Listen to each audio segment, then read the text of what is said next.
Okay, that was interesting. Oh, I did forget to check my, all right, let me do that while I'm talking.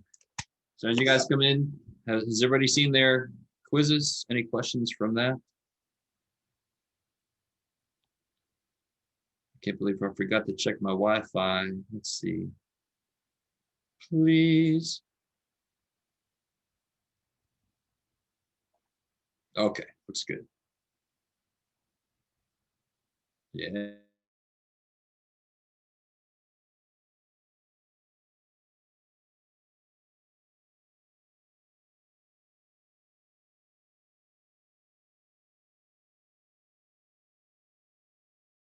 That's always exciting when that happens. Let me see.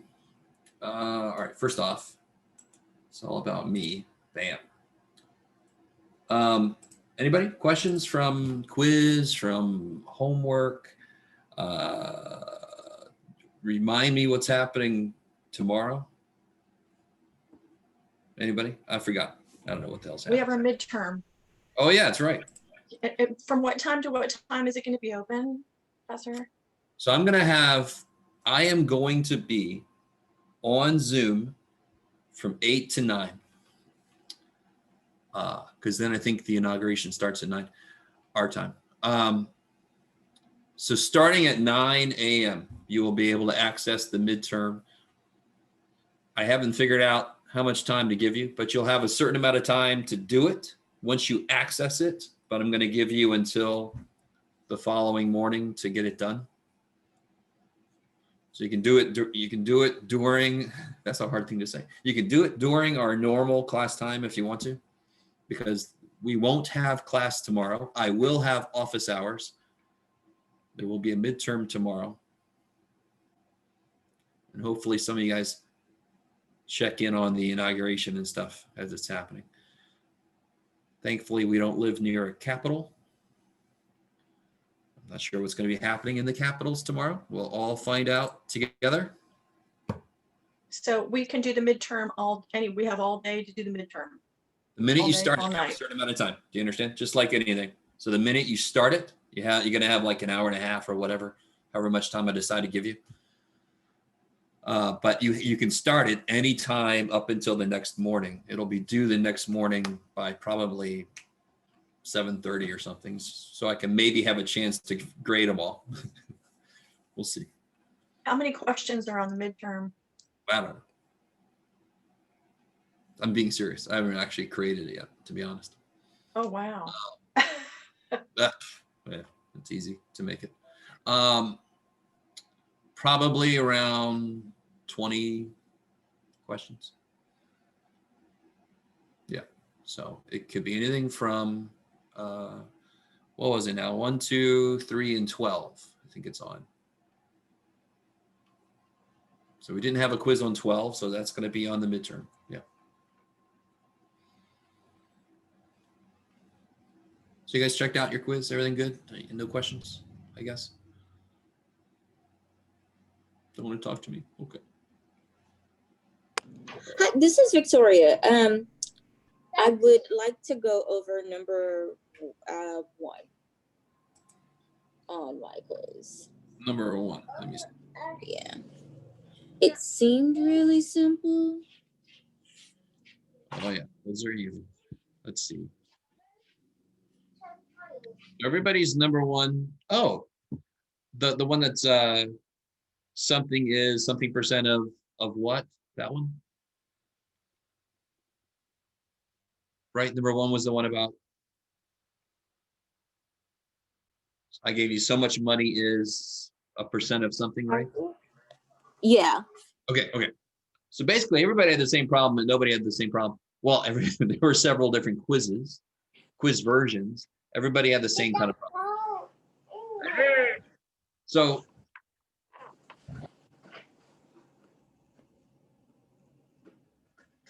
Is this a quiz question? yes. Everybody's number 1 basically looked like this. Holy crap. Let me see. Hold on. Oh, jeebus. My rig is dying. All right, here we go. There. It looked like this. 1,427 is 130% of what? Everybody had that question, but nobody had that question. The more you understand what I just Makes said, sense. the more you understand math. Sorry. I said that makes sense. Good. That's math. Math says, okay, the players can change, but the basic idea doesn't. So there's just a few basic ideas. How do I translate this into an equation? 14, 20. So, yeah, so 1427 equals 1.30.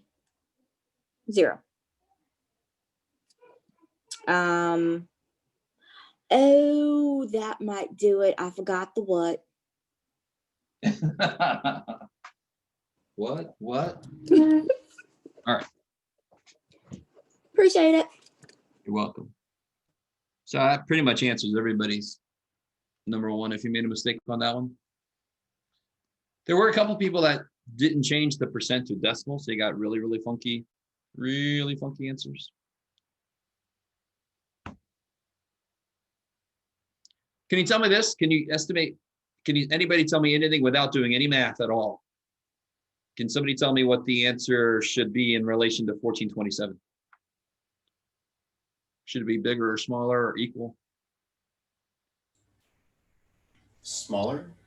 Yes, because 1427 is 130% of something. So it's bigger than this other something. So the answer should be smaller than 1427. So that's that thing about every math problem you do. There's some kind of estimation you could do just to make sure the answer makes sense. Okay. That's it. All right. That's fine with me. Less questions. My job is easier. I love it. I'm also concerned at the same time, but I'll get over it. So I have a new handout I put up on here. Let me show it to you. This is kind of a review of what we did last time in chapter 4. Oh shit, what just happened? Hold on. Okay. Today is a technology issue day. Okay, sorry. One of my monitors just completely shut itself down. That was neat. Great. All right. So if you go to Canvas and you go down to unit, there's a new thing here, unit 4, simple and compound interest worksheet. So that's where it's going to be. I got to do a little bit of lecture, a little bit of review, and then I'm going to unleash you on that worksheet. Okay. So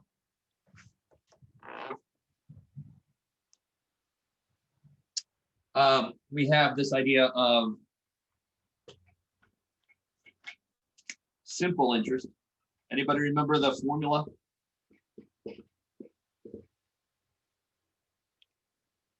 For simple interest?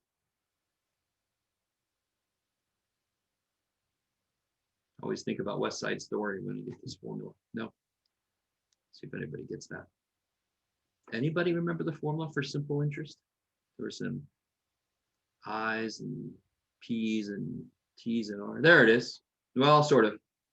Get the P and the I in the wrong place. But at least you tried something.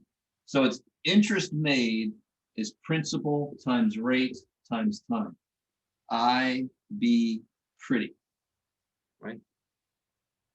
Anybody get that West Side Story thing? No, it's okay. When you're a jet. So that, thankfully, simple interest has a simple formula, right? Not even a joke. It's just that's what it is. Compound interest. This is the kind of account where your interest makes interest, right? This is the idea of making your money work for you. So you're not doing any work. You just put the money in and then it's making money on top of itself. It's like, oh, thanks, money, go, money. Do you guys know something very evil that uses compound interest? Something you have to pay, something that gets young people into a lot of trouble. It got young Jeff into some trouble. Credit Cards? Credit cards, yeah. Credit cards normally compound daily. Shit. Which is why if you have credit card debt, it's normally one of the first things you want to tackle because it's compounding quickly, right? It's making interest on top of the interest you owe. That's not good. Thankfully, student loans are normally simple interest. Some of them could be compound interest, but Stafford student loans, maybe Stafford is, I'm not sure anymore. Shit. Compound interest, more complicated, right? So I have to know the principal. I have to know the interest rate. Let me make you smaller. I have to know the time and years. And I have to know something different that we haven't talked about yet. I have to know the number of compoundings per year. What? All right, so just reminding us.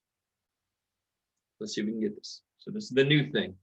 We did talk about compound interest, but we talked about it for an annual compound. So what we already talked about was for annual compounding. So let me ask you guys,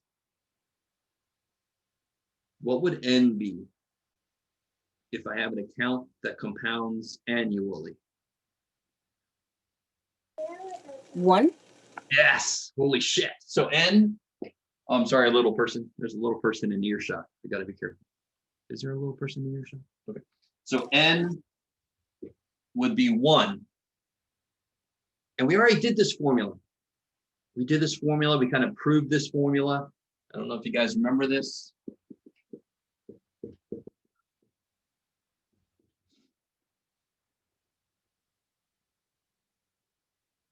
So this is specifically if N is 1. So what if N isn't 1? So I want this to make a lot of sense. So let me ask you this. If I have something that's got a rate, an annual rate of 10%. Well, let's make this easy, 12%, right? If it's an annual rate of 12%, then I compound monthly. All right, now stop. You're all like, dude, long weekend. Why did you just jump right into this shit? I'm sorry. Here we go. If I compound monthly, annually, I get 12%. What does that translate into? How much do I get each month then?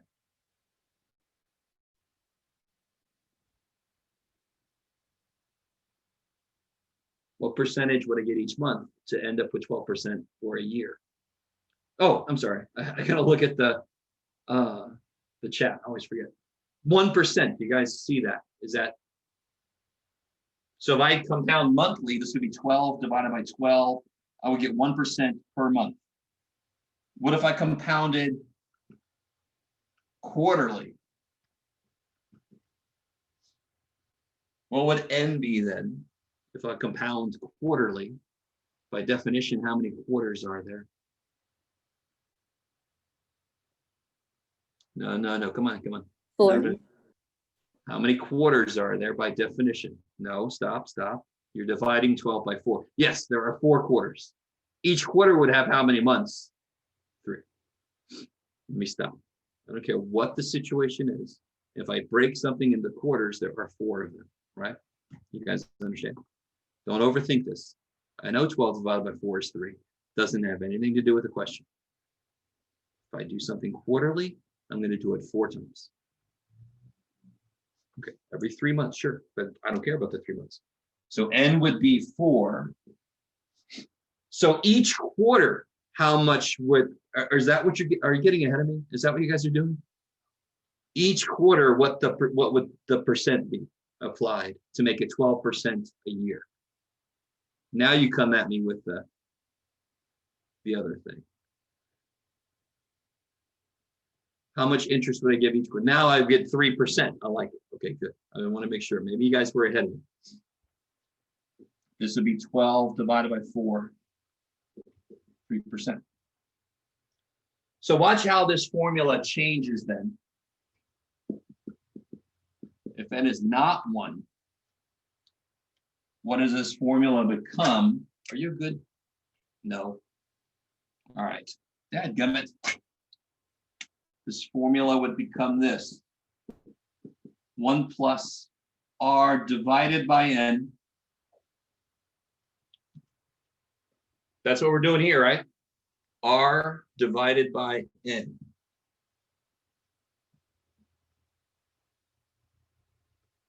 All right. Now we still got to figure out what goes up here.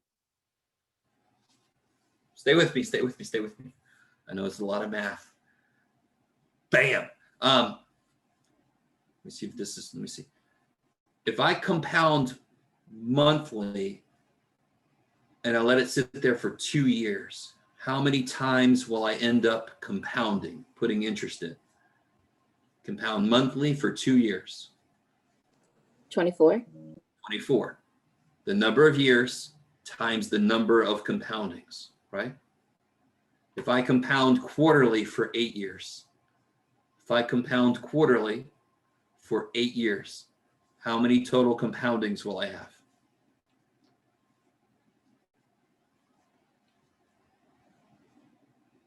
Compound quarterly for 8 years. Would it be 32? 32, kick ass, right? If I do it 4 times a year for 8 years, I do it 32 times, right? So the formula then will be how much total time? It'll be how many times do I do this? N times T. So I really want you guys to see how these are the same formula if N were 1. If N is 1, isn't this just R and isn't this just T? So that's what it becomes. You guys, so we did talk about this formula last time. It is a specific instance of this formula. This is the general formula. It works for any N. What is that? Oh, that's my mouse. That was freaking me out, sorry. All right. You guys doing okay out there? Are you guys?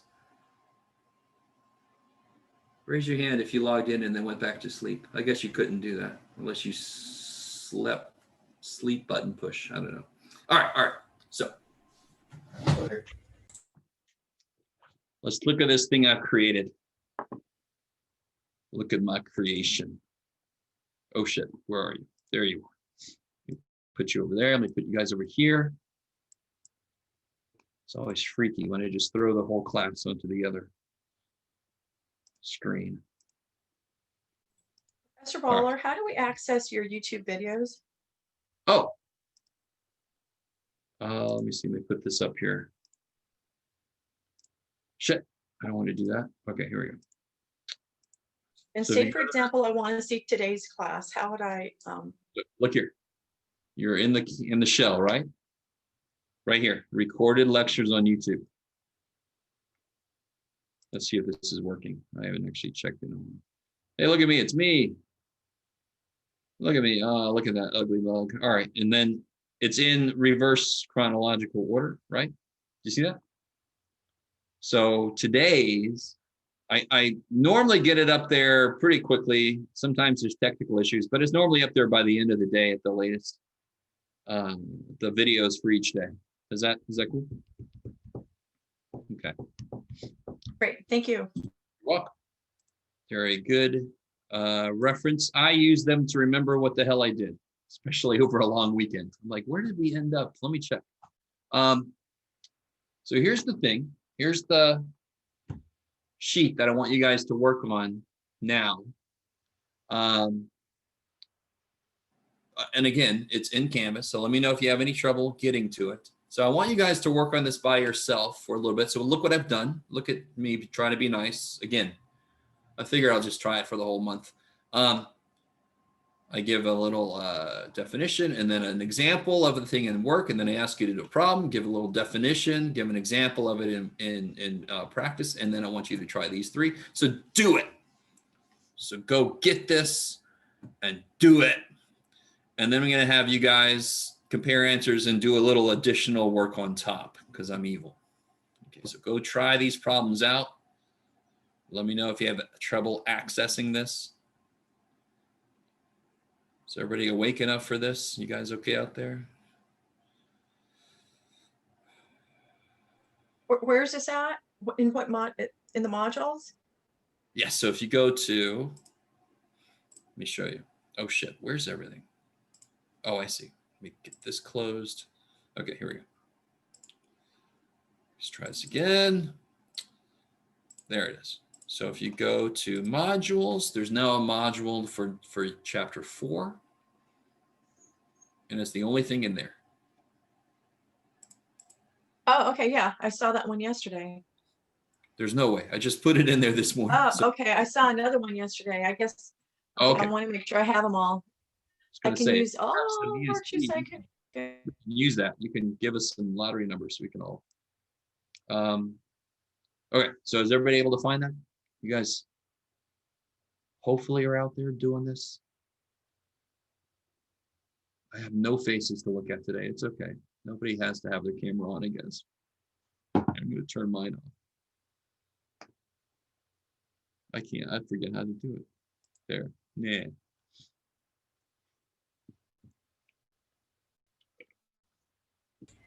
I would turn mine on, but then I could switch to my phone and turn mine on, but then everyone would have to see how long my hair's gotten and the state of my room. That's what everybody wants to know about. But that's okay. That's why I don't require you except for certain times. The only other time we're going to have our camera on now is the day of the final exam. When you're taking the final exam, your camera must be on. So then I can see the length of your hair in the condition of whatever room you're in.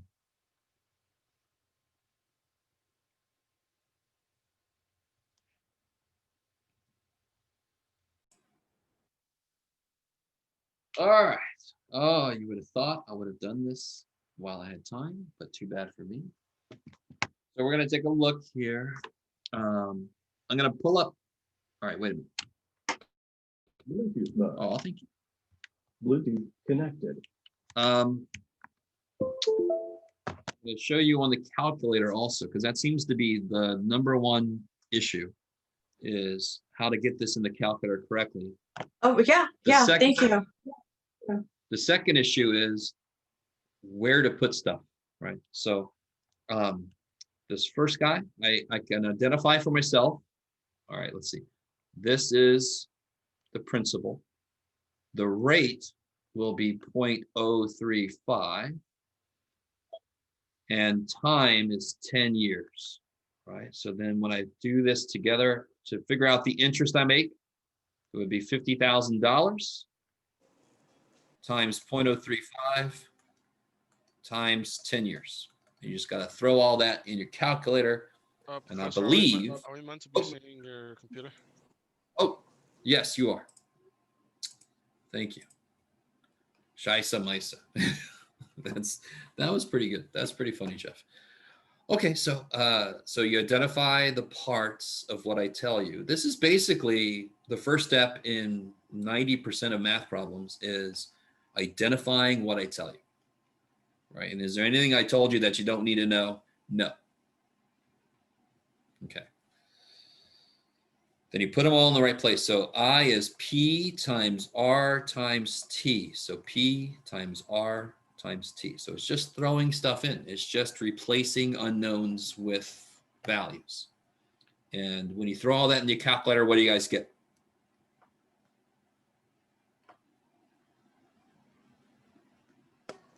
$17,500. Not bad, right? So just make the $50,000 first, kids. Throw it in. You too can make this much. And then, so what's the total amount?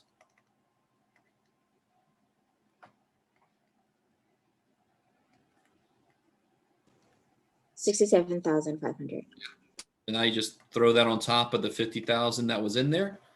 And that's the total amount you would have after 10 years for a simple interest account. Okay. Everybody okay so far? All right. So down here, the same issue about first identifying what the variables are. The bigger issue is the formula has gotten a little more complicated. So you have to be doubly careful about doing the correct operations, right? It's not the poor little calculator's fault if you tell it to divide or add or something the wrong thing. It's not the poor little calculator.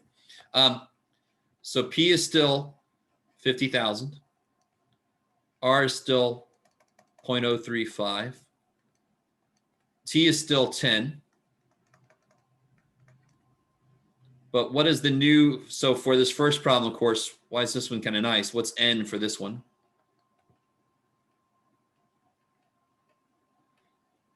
One.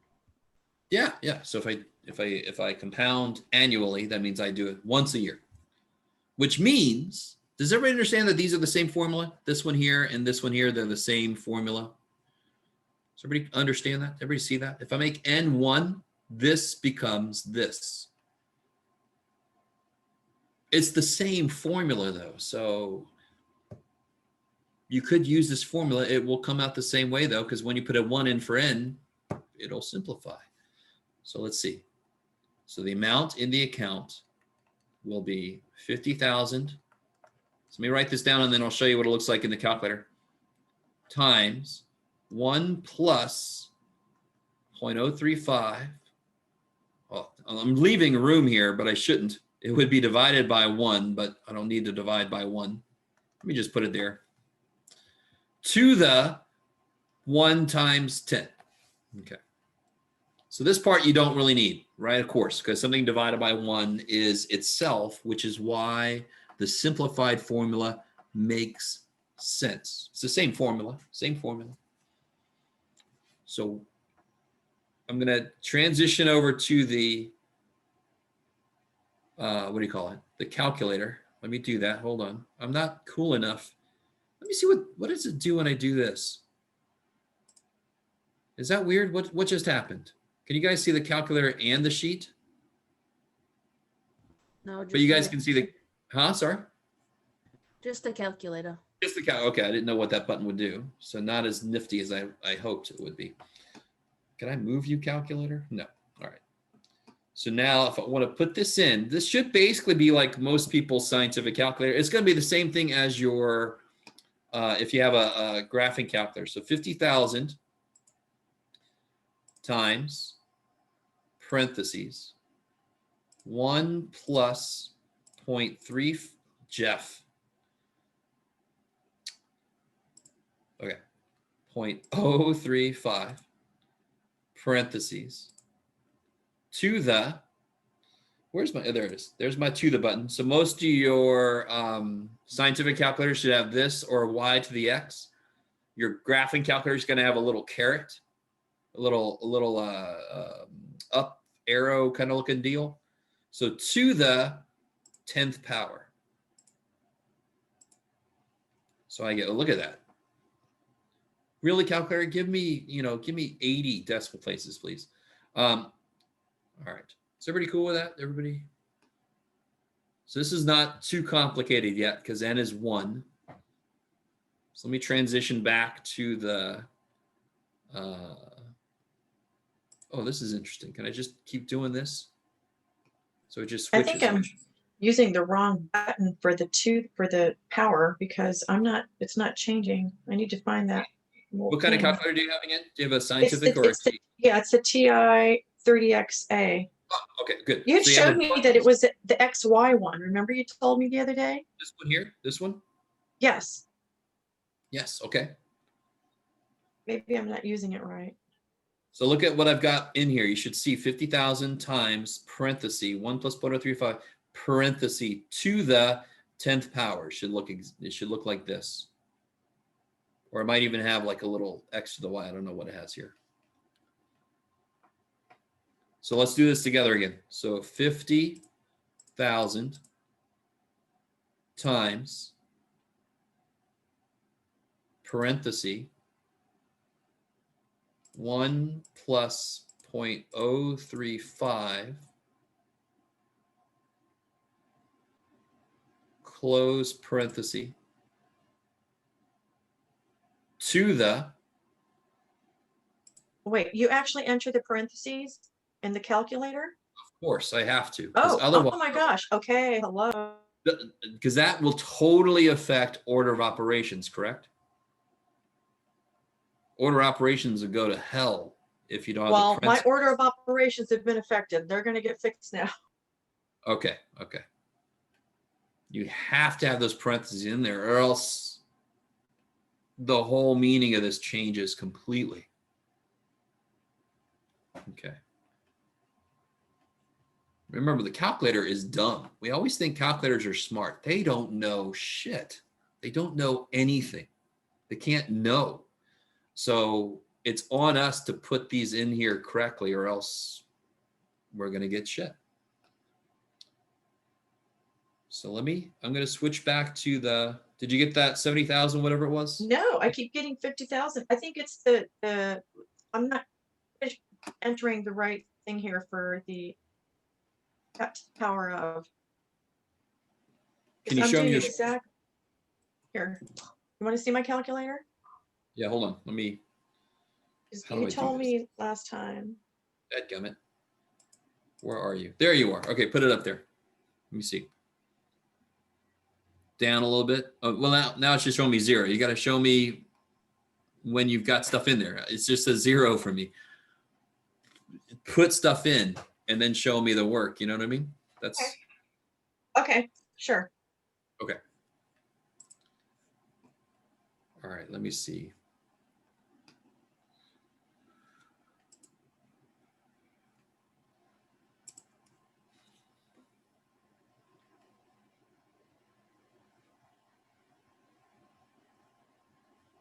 So before you hit equals or whatever, show me what you got put Okay, in there. so you want to see what I'm doing. Yeah, yeah. By the way, real quick, Okay. while I'm thinking about this note, do you guys remember I have a show your work shirt? Do you guys remember that? In quite a few people's homework, I'm saying show work quite a lot. So that should be a theme you already know exists for me, because that's what I need to see. Go ahead, Nancy, show me. Okay, Show me. so it's Show not, me your work. every time I enter something, whatever I entered previously goes away. And then whatever I'm entering is coming up. All right. Ah, I don't understand. yeah, it doesn't show the Listen. whole thing.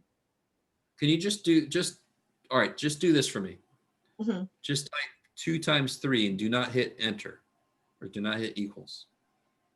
Okay, 2 times 3, 2 times 3. Now stop. This is Now what show comes me. up. All right, hold it there for a minute. Your Wi-Fi's a little in and out, or it might be me. Now you're stuck. Okay. Now hit equals. Hit equals. There's the answer. Well, that But every time I sucks. enter a number, it deletes the other number.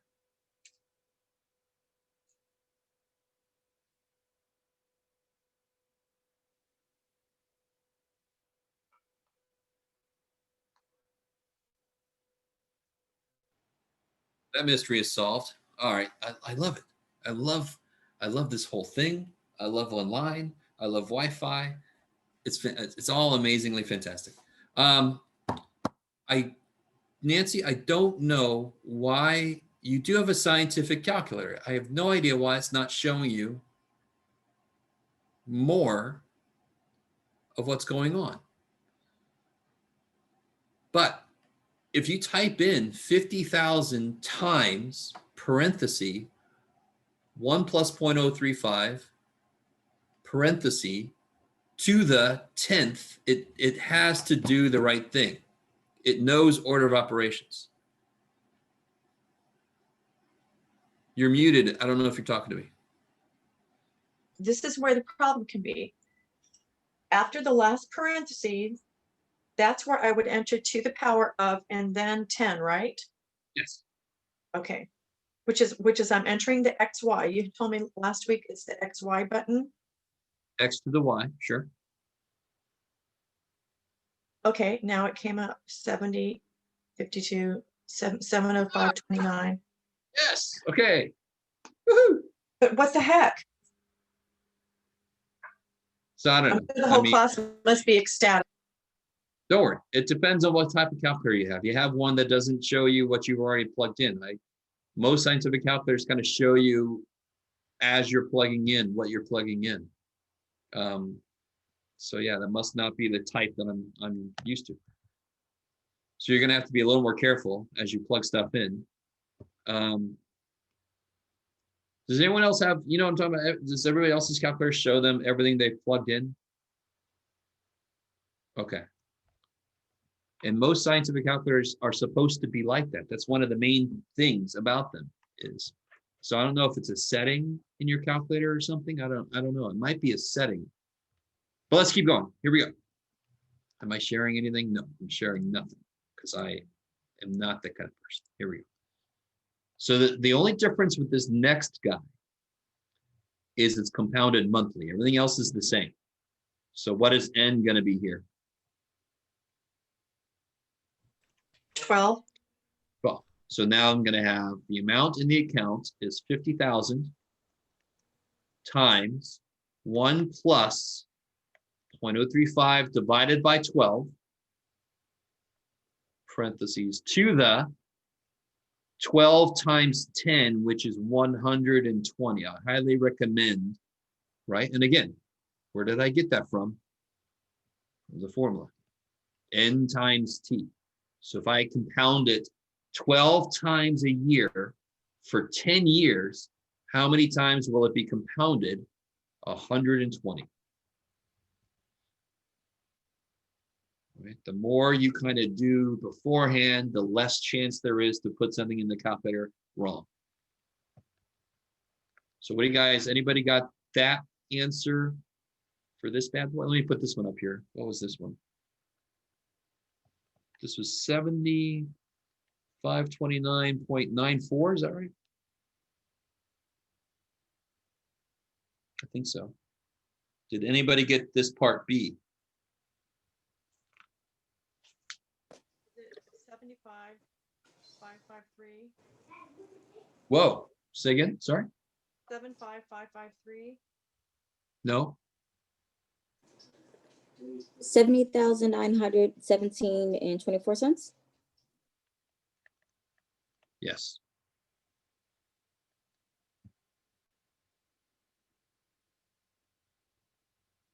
Professor, So can now, you- again, you got real soft again. What's up? Say.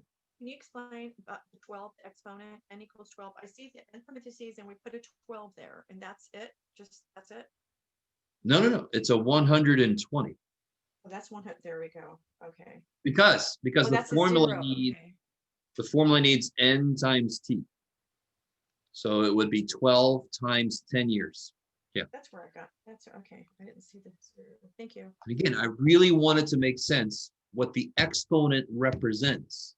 It represents the total number of times we're going to add interest on. So if I do it 12 times a year for 10 years, that's 120 times. That's why the n times t makes sense. Professor, Yes. thank you for explaining everything. But are you able to just show us also how to punch that into the calculator? Because it's different now with Oh, the sure. divided by 12. Thank you. Hold on, let me see. All right.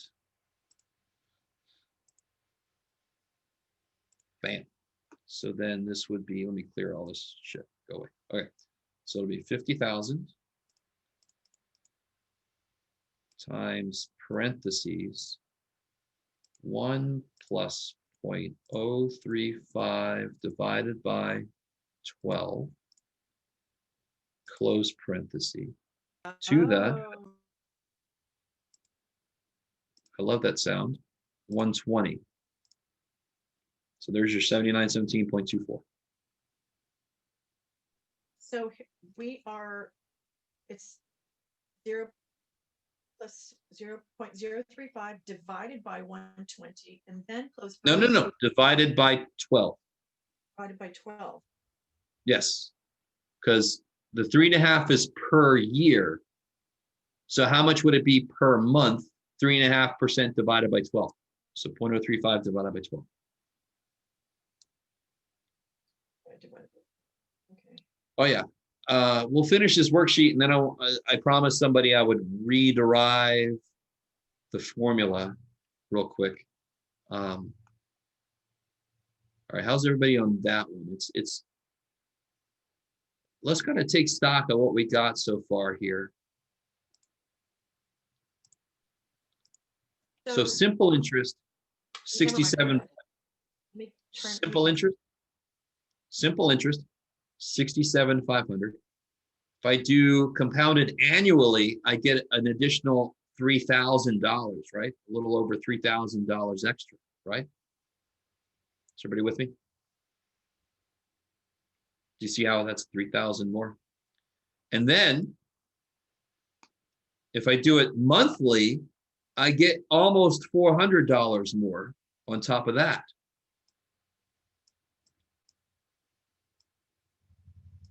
Yeah. Okay. All right. Trying to be a dollar sign.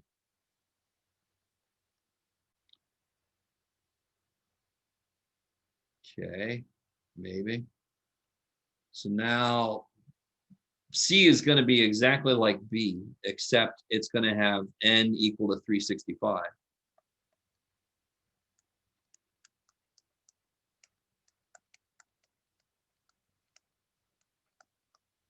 So instead of 12, I'm going to have 365.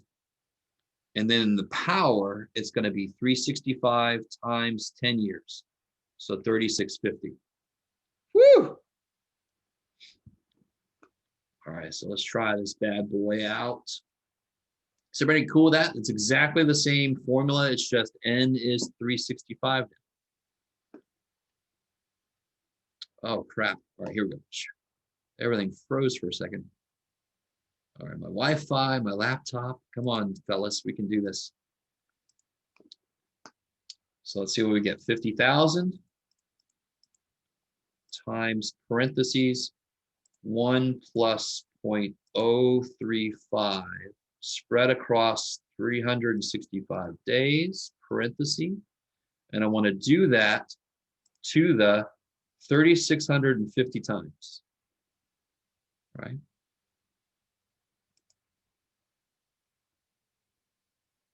Yeah, dude. Did the amount go up by a lot for this one?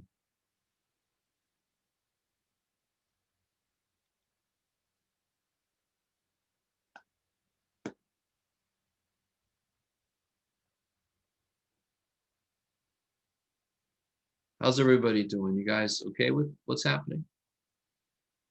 Did you guys get the same number out there?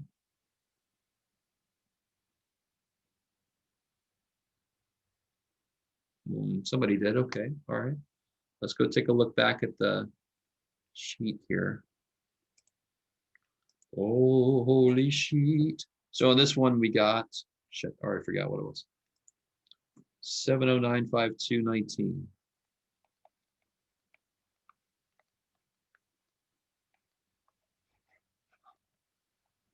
I forget my units. So it only went up by less than 40 bucks this time, right? So we're not going to do this, but imagine this. What if I did it? What if I compounded every second? Do you remember we calculated the number of seconds in a year? You guys remember that? It was something times 10 to the 7th. It was like pi times 10 to the 7th almost. So we would put that number here and here times 10, right? I mean, and it's not gonna go up by a lot. It isn't. So if I, in fact, if I did this, let me see, what did I do here? Let me tell you this real quick. If I compounded, what do you got, Jeff? 10 million times a year. Oh, I've done something wrong, Jeff. 1, 2, 3, 4, 5, 6, 7. You can do it, buddy. It would be 70953 0.3. So I really want you guys, I don't know if you guys understand what I'm saying. As you divide the year more and more and more and more, the total amount keeps going up, but by less and less and less. So if I did it 1 million times a year, I think, or 10 million, can't remember what I put in there, this only goes up by $1. So, you know, there's kind of a natural ceiling to this thing. Has anybody ever heard of the number E? The number E. You guys have heard of the number pi, right? All right. Has anybody heard of the number E? Nobody. That's okay if you haven't. It's used for modeling population growth. Throw a few rabbits in a room with some food and wait, and of course, population's going to grow, right? It models population growth. It also, if you do the opposite, it models decay of radioactive substances. Am I spotlighted? No, I need to be most important. All right, maybe, I don't know. We're not going to get into E right now. Don't worry, right? It sounds like we're going to do drugs or something. We're not going to do E. Let me stop sharing. Yeah, I should probably stop sharing in general. All right. There we go. Okay, let's do this. Let's is everybody decent with what we just did? Any questions about Okay, I this just work? received a revelation. In the parentheses, we do 1 plus 0.035 plus 365. No, not No? plus. It's divided by. It's divided by. Okay, divided by. Okay, because I'm looking at the calculator. So it shows a plus sign. Oh, that is a division. Yeah, because that's weird because we divided. Okay. Got it. Thank you. Sure. All right, guys, let's take a break. Let's see, what time is it? Yeah, we're taking a later break than normal. Come back. Yeah, sure. Come back at 10:50. We got to talk about income taxes, which is kind of timely. I just got my W-2 form, and we'll get a little bit into statistics, and then we'll call it a day. So I'll see you guys 10:50. Let me know if you have questions right now. Otherwise, go take a break. Everybody. Hey, if you're not back, come back. Very curious. Is anybody, I don't know if this is true. Let's find out. Is anybody filing their taxes for the first time this year out of curiosity? No? Everybody's done it multiple times. Hey, what kind is that one? Ooh, 30X. Watch out. All right. I'm pretty sure that one has to be. Oh, John. Okay, so you're filing. Is this your first time? Oh, okay. Interesting. Do you feel nervous? Oh, Caitlin also. Okay. Now you guys are coming back. Not really good. Okay, good. That's the right way to feel. Okay, so this is old news for a lot of you guys, but here's one of the main things. You guys ready? One of the main things that pisses me off so much that people do not understand, and they get completely manipulated by politicians all the time because of this not understanding. If you make $1 more and go into the next tax bracket. So let's build up to this actually.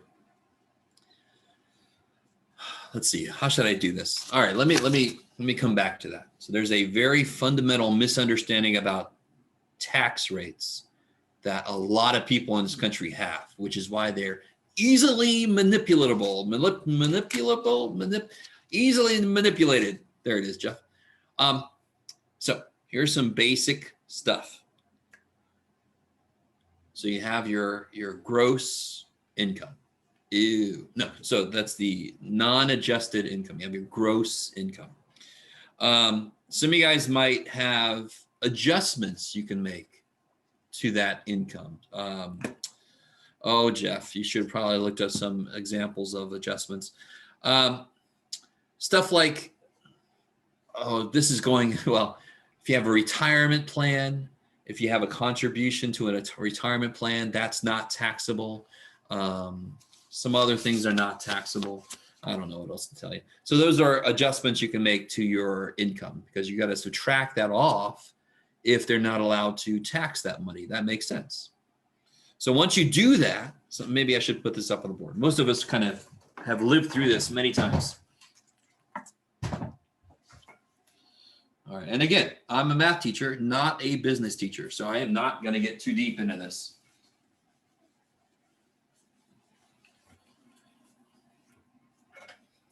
So you have your gross income.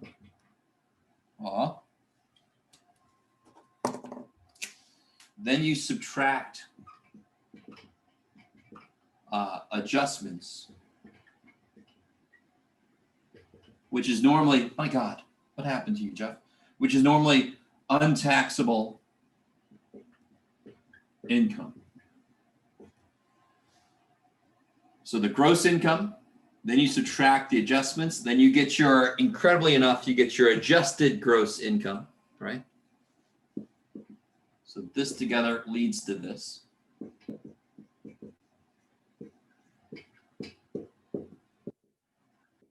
Okay.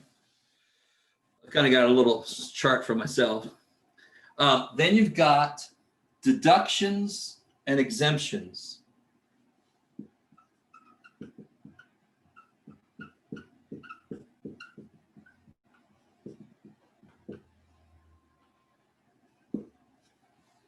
So this would be stuff like, does anyone get any deductions or exemptions? So what's an example of a exemption or a deduction? So something like, sorry, say again? Registration, car registration. Okay, maybe. I don't, to be honest, I'm not even sure. See this, I'm not a business guy. So they're, the main one, sorry, go ahead. Tell your tax person, because if they're not, I think. House, registration. business. Yeah, so it sounds like maybe, do you itemize your deductions, Nancy? I don't know, my tax person does it. Oh, so maybe they itemize it. So there's either a standard deduction or you can do an itemized deduction. We're not going to get too deep into this.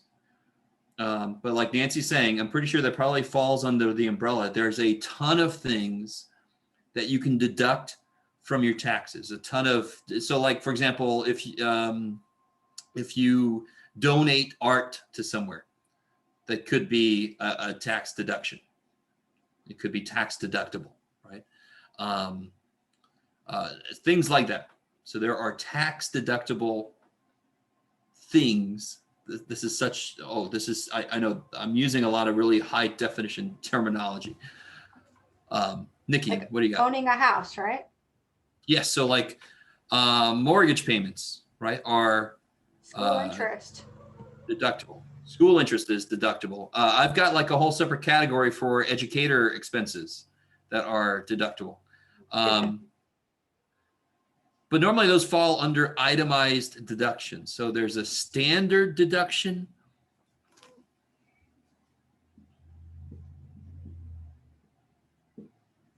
Or you can itemize. So standard is just, if you're single, married, filing jointly, married, filing separately, you got a different standard deduction. If you do enough tax deductible things, if you donate a lot of money and so forth, then maybe counting up all that stuff becomes bigger than this would be, in which case you want to itemize your deductions.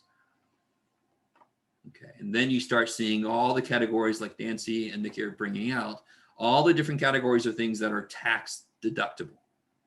So if you do a lot of financial stuff, you probably want an expert, because there's all kinds of stuff that are tax deductible that the average person would never even think to check to see if it is tax deductible, which is why you need to make a lot of money to save a lot of money, right? Because the tax preparers are not the cheapest. They're not crazy bad, but they're not the cheapest.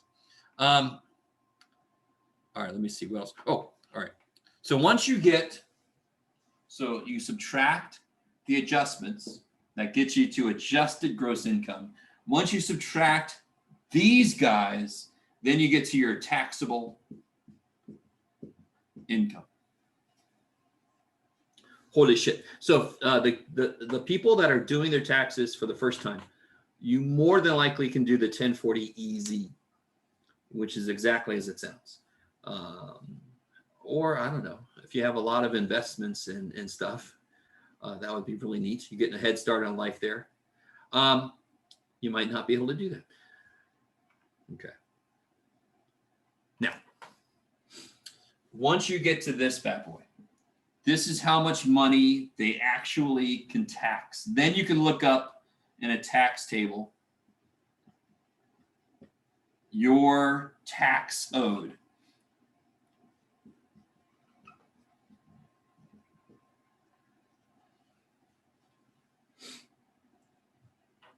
Now, here's another thing that can happen.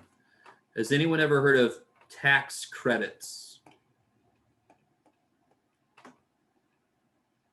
Tax credits? Earned income credit? Hello? Is that what you're going to say, Ian? Yes. Yeah, I was gonna say yes. That's the big one. That's the one that would probably affect a decent amount of people, would be the earned income tax credit. There are plenty of other credits. That's the one that is on the top of my head. And again, this is, thank God, this is not a business course. So if I don't know something, I don't give a shit, right? If somebody else out there knows. So I'm going to try to talk about the general stuff. There's a lot more details, which is why tax experts exist, right? That's why they exist. Because there's so many loopholes and stuff. Yay! If you got more money, you can keep more of it. That seems fair. All right. Thankfully, there is a, what's it called? I can't remember off the top of my head again. It's the minimum, what was it again? What am I forgetting this? I can't remember what it was called. It's in the book somewhere. The alternate minimum tax. I think that's what it was, right? So that's just to catch people. If you have too many loopholes, it's a bare minimum tax you're going to have to pay. So it catches people from making the tax go too far down. Okay. Need a little bit more of that. I got to try to keep my own opinions out of this. We'll see if I can do it. I'm not going to talk too much about, so that's basically the idea. This is the total amount of money you made. You subtract adjustments, the untaxable stuff, and then you get to here. Then you subtract deductions and exemptions. Now, these depend on your own situation, right? I think there's a deduction if you're blind. There's a deduction if you're over a certain age. There's all these different things. Then you get to your taxable income. Now, the big deduction, of course, is the standard deduction or the itemized deduction, but there are other things.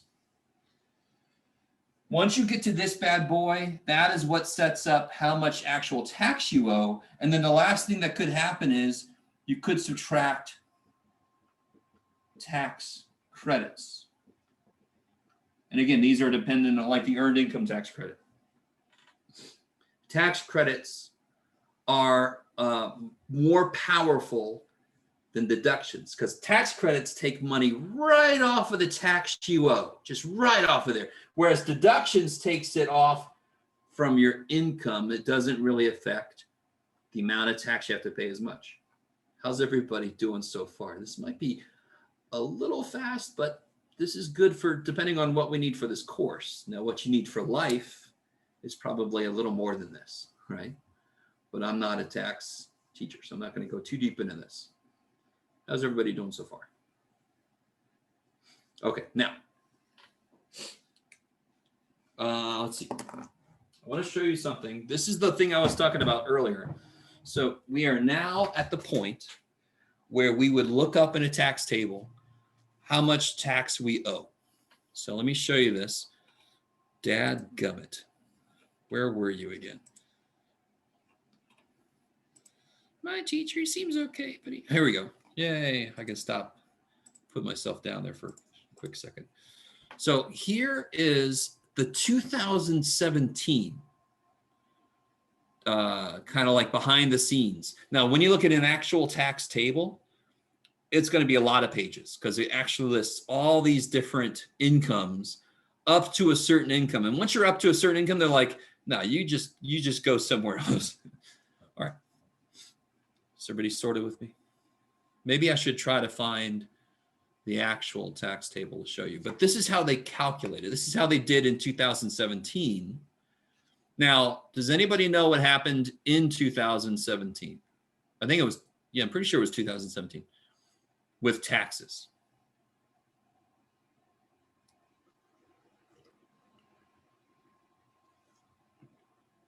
Nobody knows. Okay. The top tax rate was dropped. It was the Trump administration's tax cuts.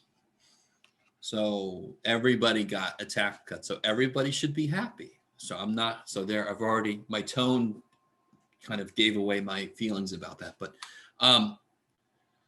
so yeah, did I make more money under what will soon be the previous administration? Yeah, I got to keep more of my money. Am I happy about that? No, I'm not. I actually am not. I'm not, which people might be confused about, but oh well, too bad. That's enough, Jeff. All right. So look at this thing. Here is the fundamental misunderstanding people have. So if I make up to $9,325, if you're a single person, if you make up to that much money, then your tax rate, 10%. Seems wrong. I wonder if they set this up correctly. Oh, well, just blah, blah, blah, blah, blah. Yeah, okay.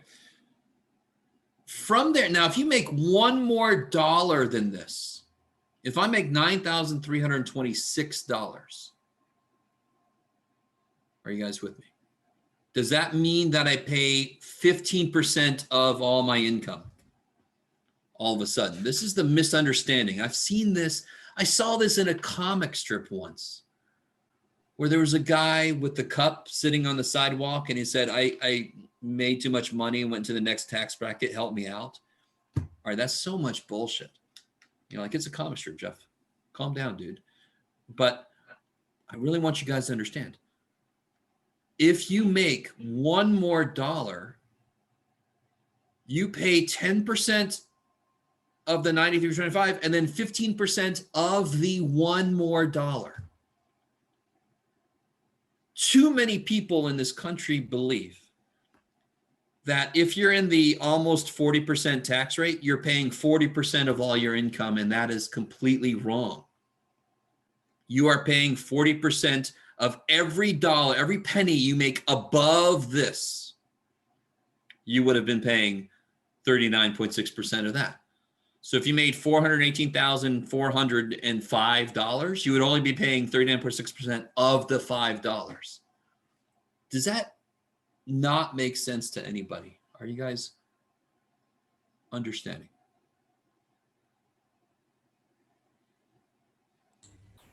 I think I'm following.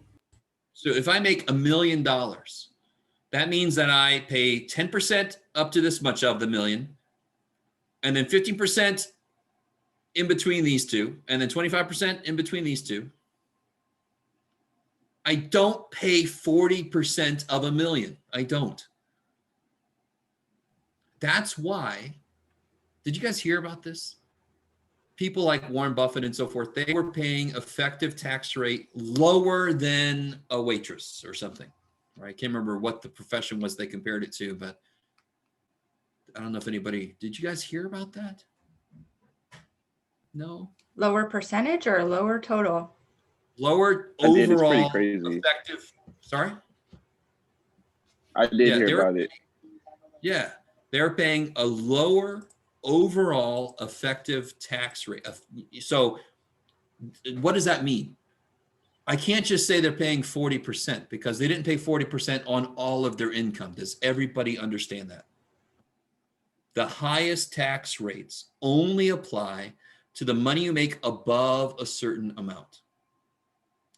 So if they said they wanted to change the highest tax rate to 70%, nobody is paying 70% of all their income, right? So there is a call to make another tax bracket that's like for people that make above so many, like $5 million, they would pay 50, 60 something percent for every dollar they make above 5 million. I don't think we're going to be putting those people in the poorhouse by doing that. Now, again, I'm sorry. I have to, it's an opinion. And it's an opinion I can live with somebody disagreeing with. That's fine. That's an opinion that I could live with somebody disagreeing with. They would be wrong, but I could live with that. All right. Sorry. I love it. So because, and don't feel like you can't, I'm sorry. We're not going to go into a big discussion about what it should, I should not be doing that. I'm really sorry. I'm not Mr. Right. I'm not always correct about everything. I have my own opinions. Anyway, just look up the bootstrap paradox or the bootstrap fallacy or something. That's pick you up by bootstraps. Not everybody has boots. All right, sorry. All right. So I wanted to look real quick if I could find this lower overall effective tax rate. I can't find it really quickly. It was about 3 years ago, I think. That's not the right words. Anyway, so a few billionaires actually figured out that they were paying less taxes, a less tax rate than somebody making 40,000 a year or something.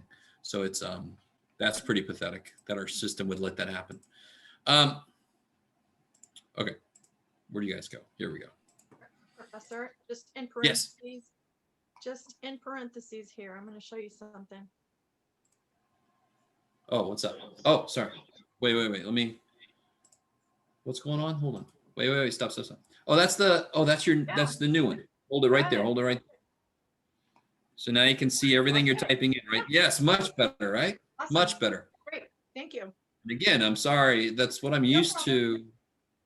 No That's what problem. I'm used to all those scientific calculators doing, but apparently they don't all do that. So that's my fault. So Jeff learned something today. Yay. A day I don't learn is fine, actually. It's good to take a day off. Let me see. I've lost where I wanted to go. Blah, blah, blah, blah, blah. All right, so let me ask you this. Let me see if you guys could figure this out just from this table. Go back there. Oh, shit. What am I doing? There we go. That's what I want to do. So let me bring this back up. If a single person made, let me see if you guys can do this. If a single person made $30,000, could you use this and figure out how much money they would owe? Yes. If somebody made $30,000, how would you figure out that person, that single person? They're filing. You would subtract the difference of the $30,000 from the up to 9,325, and then multiply 0.15 or divide 0.15 by the difference, I think. No, not divide. So you would do 10% of 9325.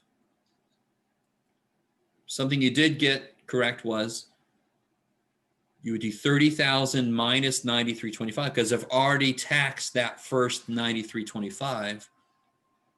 And then I would add 15% of 30,000 minus 9325. So what would that look like? Let me put that up on the board.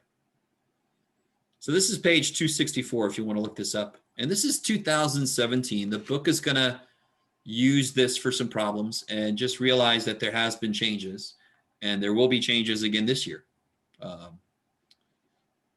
Definitely. So let me stop sharing that for a minute. Let me see what's going on with this.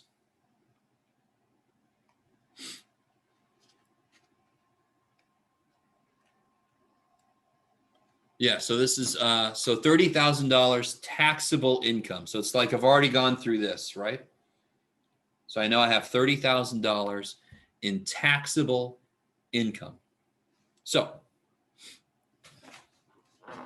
And I want to be really clear that that whole table is all about taxable income, obviously. Oh, where am I at? There I am. There. All right. So if I have 30,000, why do I keep hiding the marker for myself? 30,000 total taxable. Then I would subtract off, this is what you said, right? 9325. I think that's what it was. Jeff. There we go. Yeah, 9325. And then that would give me 20. You could do it, Jeff. 2675. Is that right? Yeah. Okay. Everybody with me so far? Yes. So this gets taxed at 15%, and this gets taxed at 10%. So you're not paying 15% of 30,000. You're paying 15% of the money you made above this level. That is how taxes work. So when somebody wants to increase the top bracket, that is only affecting the money they make over like 400,000 something bucks. That's it. It doesn't make them all of a sudden have to pay that much more on all of their income, right? And like a certain political party likes to say, if you don't like the taxes you're paying, put yourself in a different tax bracket, because apparently they believe you can just put yourself wherever you want to. Now, so if you do 10% of this, that's 932.5. Is that cool? We know we just moved the decimal back once. If I do 15% of that, it's going to be a little bit harder, Jeff. What would that be? 1,030. I think that would be 3,100 just about. 3,101.25. All right. So then you get a total of, so you would pay a total of 4,033.75. Is that cool? You guys? Yes. So what's your effective overall tax rate? I'm just going to say that. Figure this out. What is your effective overall tax rate that you paid?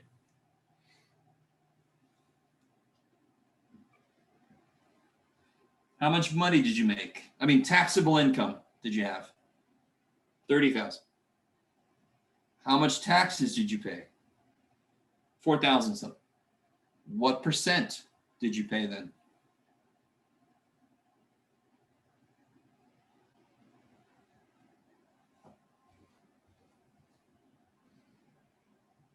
%. How'd you get that?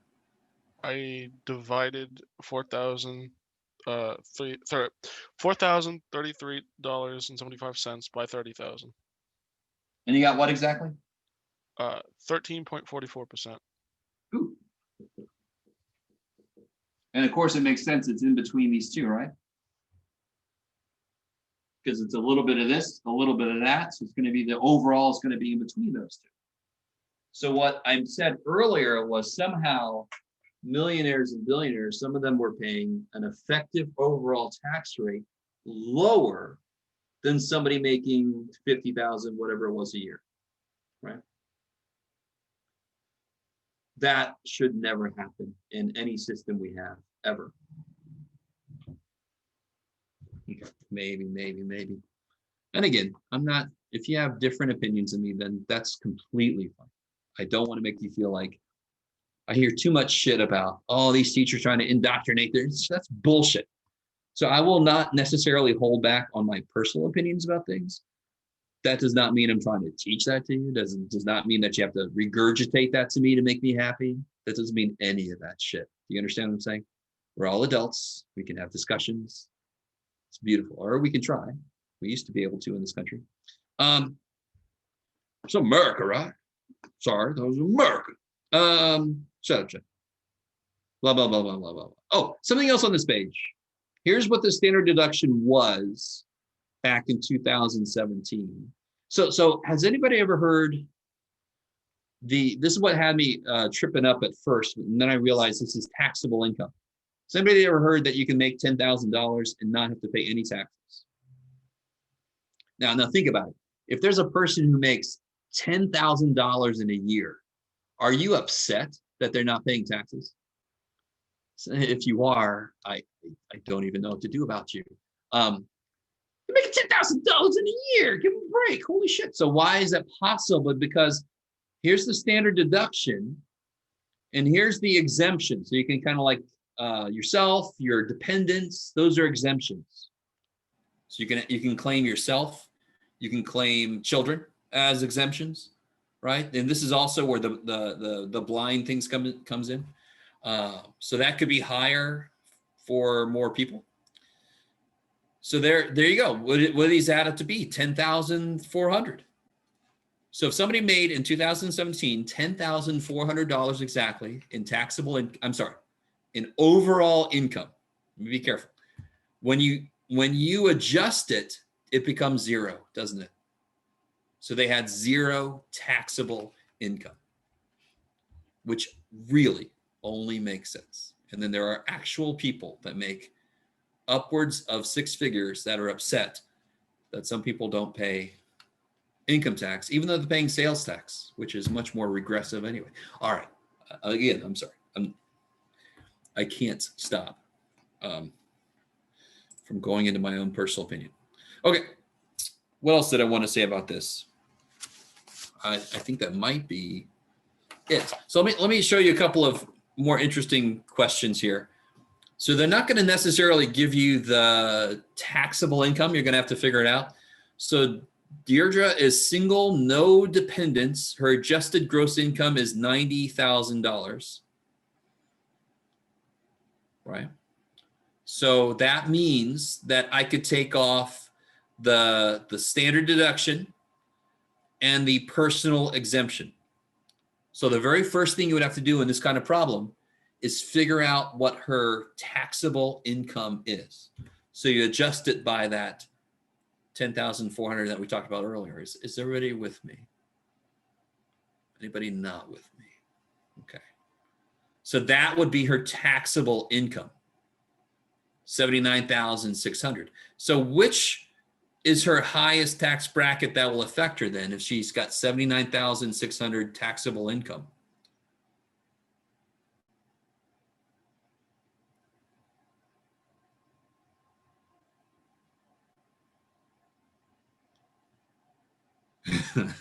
Sorry, one more time. What's the highest tax rate she's going to have to pay on any of her income if she makes 79,600 taxable income? 33%? 28%? Gotta turn to that page. 25%. Yes, because it would be in between 37 and 91. Does everybody see that? Oh, we're not looking at your computer right now. Oh, shit. I'm sorry. I love that. I love it so much. Okay, here we go. See, I did so good in my evil teacher classes that I am evil without consciously trying to be evil. So if she made 70,000, I forgot what it was now, 70,000 something, she would fall in between these two. So she would pay 10% of 9325 plus 15% of 37,950 plus 25% of what's left above 37,950.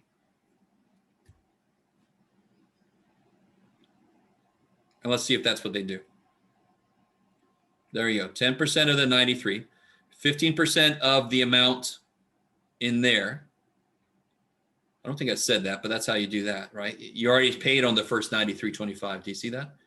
And then 25% of 79,600 minus, because you already paid on the 37,950. I really want that to make sense. So there's a really good video. If I could find it, I'll put it up. And it has buckets that represent. So some people fill up more buckets. And once you fill up the first bucket, that's the 10% bucket. And then the next bucket is the 15% bucket and so forth. So if somebody makes a lot of money, they're going to fill up more buckets and they're going to have to pay percent of this, percent of that, percent of this, percent of that. Does that, I don't know if that's a good visual, because then you're not paying on any money twice. You pay 10% on the first this much, then you set that aside. So that's what this minus is. It's setting aside the 93.25 because you already paid for that one. Woo! Crazy shit. What time is it? All right. Let me do this. I do kind of want to show you. Now they do have this. Robert has 2 dependent children. So what's going to happen to him is he doesn't just get to take the 40/50 off once. He gets to take the 40/50 off 3 times. Which again makes sense. I mean, you've got yourself, I'm dependent on my income, and then there's 2 other humans that would be dependent on this guy's income. So he gets to kind of adjust downward a bit, which really makes sense. The interesting question is, how do they figure out the 40/50? Well, that's a whole other thing, right? Every year it goes up a little bit. All right.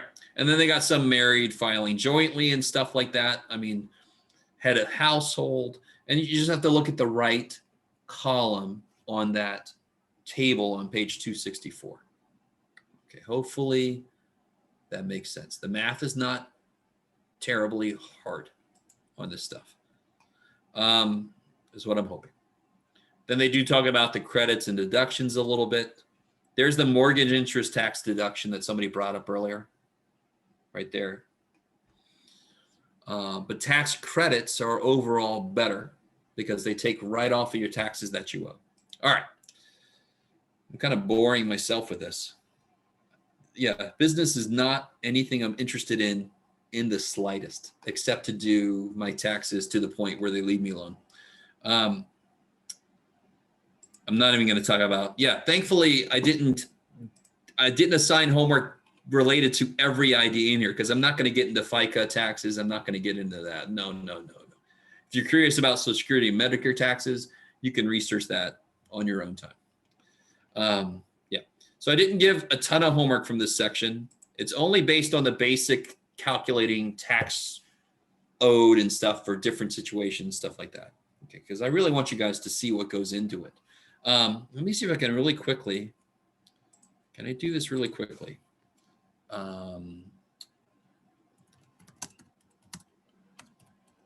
All right, here we go. Let me see if I can just find this. A tax table. All right, here we go. So this is what you will see. For those people, there are a few people that said you're doing taxes for the first time. You're not going to have to do the weird ass 10, 15, 20 something % stuff, right? Thank God. Can you imagine? It's kind of sad for me, but if too many people had to do math to figure out the taxes, they would not get the taxes right. And if any of you are waiters and waitresses, you have people figuring out their tips, you know what I mean. Sometimes it goes in your favor. They miscalculate too high. Most of the time, they miscalculate too low. All right. This is what you'll see. So you can find your exact tax. And look how they have single, married, filing jointly, so forth. So you can find exactly how much taxable income. So if you had $38,000 in taxable income, you would be right here. And you were single, you would owe $4,366. You guys, it's very tiny, but do you guys see what I'm saying? Okay. And again, I have seen this kind of way too many times, but some of you guys maybe have never seen this before. I don't know. It's very exciting. All right. You're like mowing the lawn. I remember the first 2 times I mowed the lawn, it was exciting. And then it was like, I'm done with that. No, you're not. Oh, shit. All right. Now, enough with income taxes. I want to do a little tiny bit of talking about statistics, right? And then we'll call it a day. Let me first ask you guys. So we're getting into chapter 5. When I say statistics, what comes to mind? Anybody? Scary. Scary. Okay. Is that because you're scared of the math that's going to go into it, or is that because most of the time when you hear statistic, it's bad stuff? Well, no, it's because whenever I've heard that word mentioned, I see the faces that people make on people's Oh, so it is. Okay. Yeah. All right. and they're all So I was pretty thinking, consistent. go ahead. Sorry? Data. All right. Nikki, They're all yes. they're all pretty Good. consistent, the reactions. Yes, I agree. I agree. Some students like to say it's sadistics. It is my absolute favorite class to teach. That does not mean I hate teaching other classes. It just means that stats is my favorite. I'm sorry. And I know I'm in the minority when I say that. Okay. So I agree with you. Most people, when I teach stats on the first day, I say, what have you guys heard about statistics? I always have at least a couple of people say, I've heard it's going to be horrible. I heard it's going to be, oh shit. Oh, I've heard bad things. I'm like, man. All right. Anybody else have? So Nikki says data. That's good. When you hear statistics, you think somebody out there just collecting data. Isn't it like Any other? Wouldn't an example would be like blank out of blank people are affected by like whatever? Sure. Most of the time when you hear somebody say, don't become a statistic, they mean, 5% of people that do this die. Don't be one of those people, But aren't there good statistics? Aren't there things you want to be a statistic about, right? Like 2% of people that pass this course go on to make above $80,000 a year. I mean, that's like, I want to be a part of that statistic, right? So not every statistic is bad. Okay. So I'm going to build on what John just said. Descriptive statistics, describing the analysis or the thing that you see, the data that you see, how do you describe it to people quickly instead of giving them the list of all the data? Say we analyzed it and about 12% of the people taking this course are bald or something, right? Then that's the statistic. That's something I can tell people very quickly. That's descriptive. What about, did anybody pay any attention to anything leading up to the election? Was there anybody paying attention to polls or anything, anybody at all? A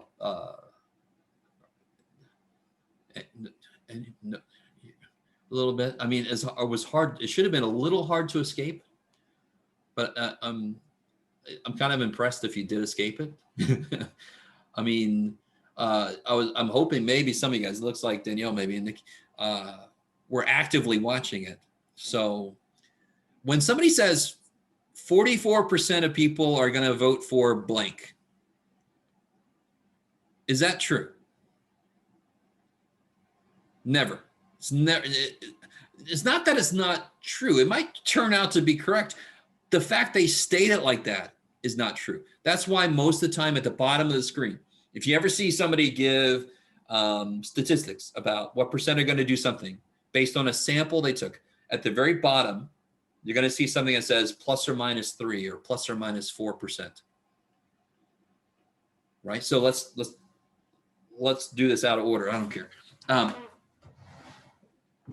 What's up? Sorry. And was that just me? Did I hear something? All right.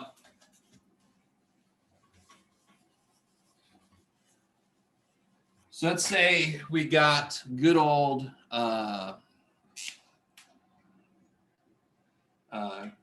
candidate A and candidate B, and they say that 42% want to vote for candidate A and 45% want to vote for candidate B. And at the bottom of the screen, you would see this, something like that. So what could this really be then? What does that mean? What percent could actually vote for candidate A then?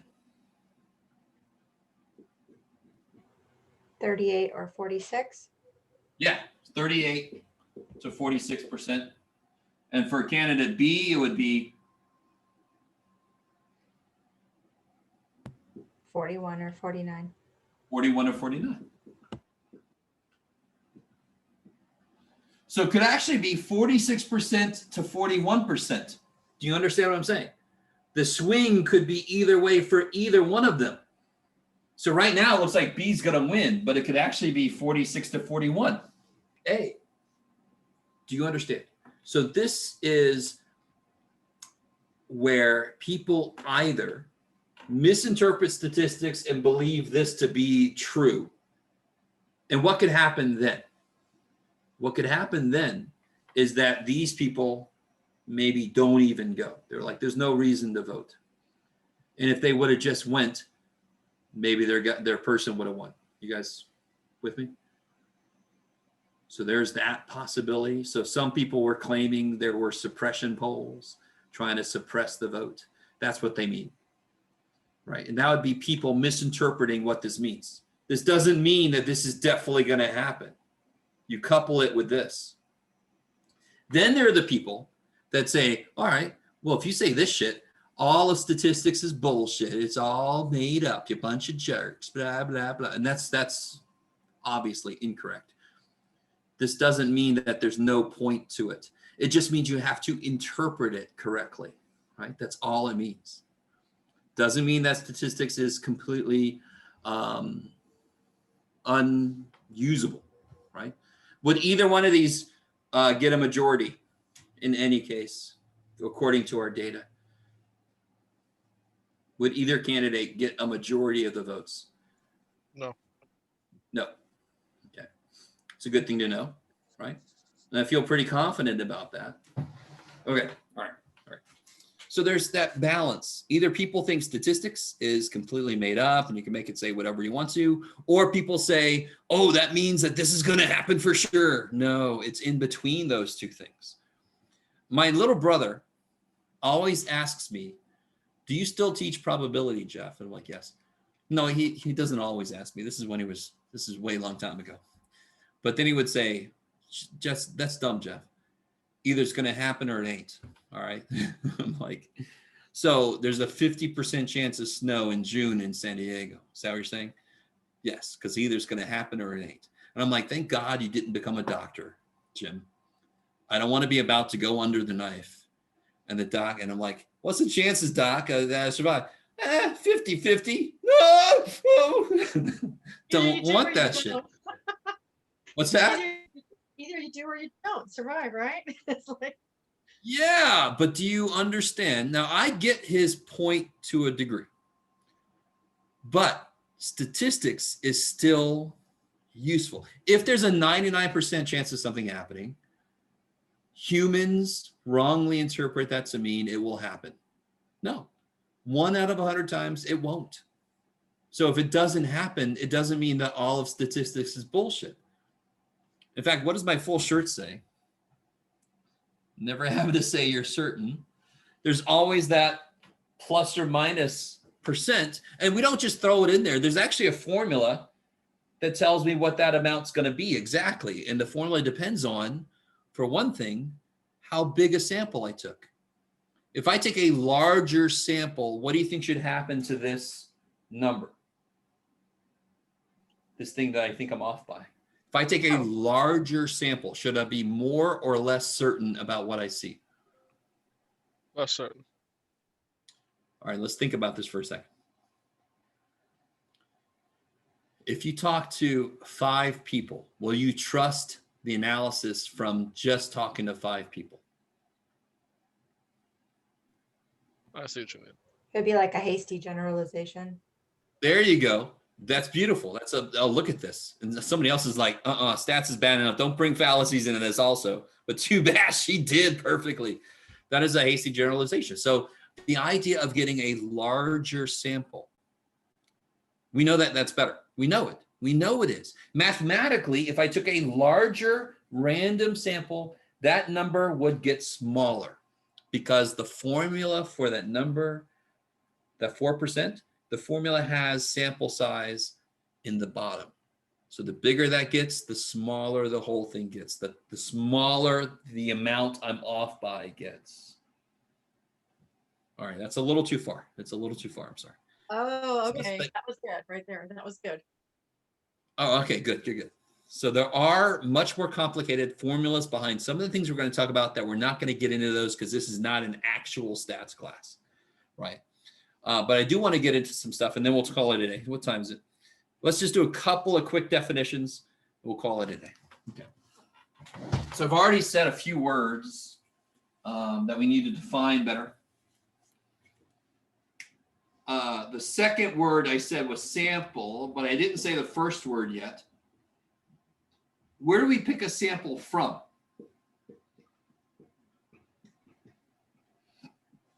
I take a sample from a Group. What's the name of the group? So I take a small group, we call it the sample, from the big group, which we call the. So if I take 87 Americans, Majority? I'm picking, sorry? Majority? No. Controlled group? Population. So we take samples from a population. So if I wanted to say something about people in Wyoming that like hockey, my population would not be all Americans. My population would be all people from Wyoming that watch hockey. Or like hockey. I can't remember what it said. No. You guys understand what I'm saying? So the sample is chosen from a specific population. The sample is the few that we pick randomly. The population is every single person we could have picked or thing, right? Doesn't have to be people. So population is the group of all that we could pick a sample from.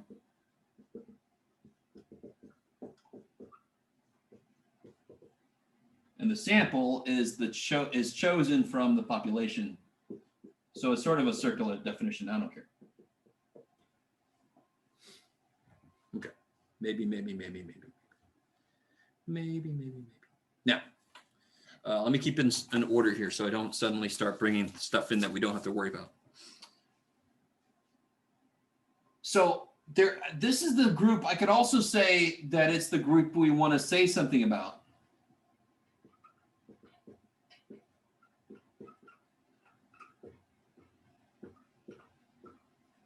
So if somebody takes a sample and they ask them, who are you going to vote for?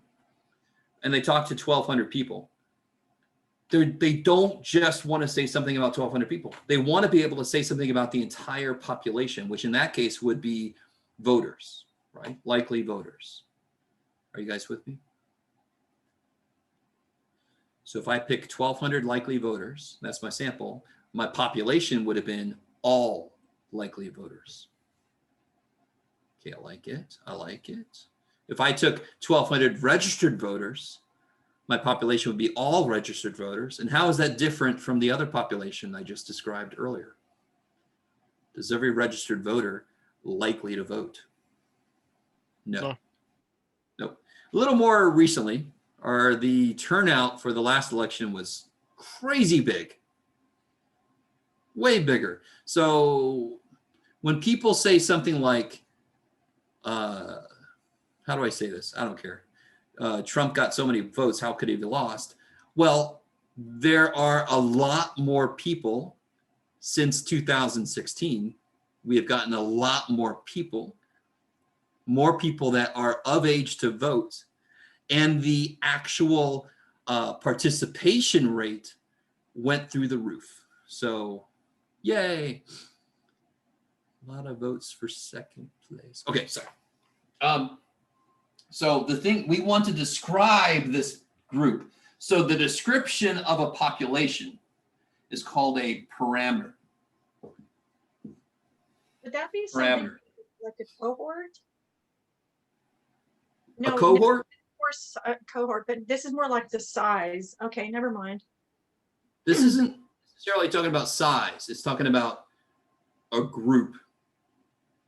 I could talk about the size of the population, the size of the sample, but that's a separate. Okay. The parameter would be a numerical description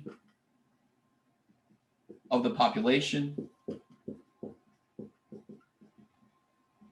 something like an average, or maybe you guys have heard of the word median before or something, some numerical analysis that we do to the population.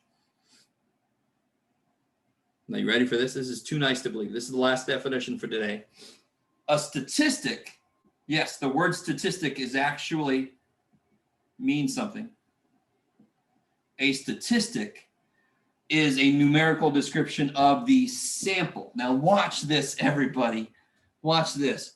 Parameter, population, statistic, sample. I mean, come on, you can't go wrong. You really can't. So a parameter and a statistic are fundamentally the same thing. It's just that this guy talks about a population and this guy talks about a sample. So it is a numerical description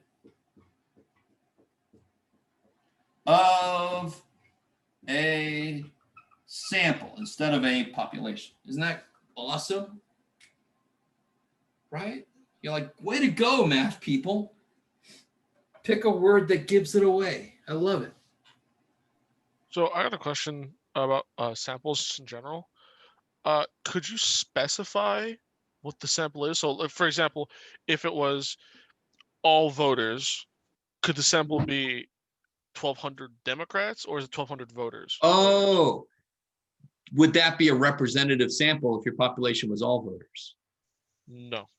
All right, so that's the next thing we're going to talk about is what kind of sampling methods are there and what is the goal for sample? So the goal for sample is to be representative, isn't it? I mean, if you claim your population is all voters and your sample has only got Democrats in it, there are a lot of people who are going to be pissed off about that, right? So you try to be fair. You try to pick a sample, not on purpose. So you actually try to do it truly randomly to get a sample that is representative of the population. Now, there are some things you can do. We'll get into it next time, where there's a method called stratified, where you could pick a certain percentage of independents, a certain percentage of Democrats, a certain percentage of Republicans, just to make sure that everybody's represented. Does that make sense? Because if I just randomly pick people, is it possible I don't pick any people that identify themselves as independent? Would that be possible? Yes. So there are methods to make sure. That's one of them, is to like pick from certain groups to make sure everybody's represented. But we're going to go over the more specific sampling methods on Thursday. Just to remind everybody what's happening tomorrow. Midterm and the Am I gonna be- inauguration. Say again, sorry. Oh, the inauguration. The So midterm and the inauguration. am I going to be on Zoom at all tomorrow? Yes, at 8 in the morning, and I'll probably be here. Good. 8 to 9. No class. At 9 a.m. tomorrow morning, the midterm will be accessible. I'll send an email out at that time over Canvas to remind you guys. And then when you start it, you'll have a certain amount of time to finish it. And it'll be due the next morning. Okay. So if you want to do it during regular class time, because that's when you have time, beautiful. You will be able to. Everybody with me? So we will meet back again as a group officially on Thursday. So check in, see what's happening with the inauguration. I really, really, really, really, really, really, really, really hope nothing violent happens tomorrow, but in my heart of hearts, I know it probably will. So I know it will. I can still hope, right? All right, that's enough. So class is over. Let me know if you have any questions, if you want to hang out for a minute. Otherwise, I'll see you guys Thursday or tomorrow if you want to come to office hours. Everybody good? All right. See you tomorrow/Thursday. Okay. See you guys. Professor, I'm probably going to Check my come tomorrow connections. morning with questions or corrections. I just need to get them all like written down nice and neat to not, have everything scattered. Corrections for. For quizzes and assignments. Oh, okay. Yeah, just general correction. Yeah, Okay. review the day of the final, so you got some time. Bye-bye, everybody. Bye, guys.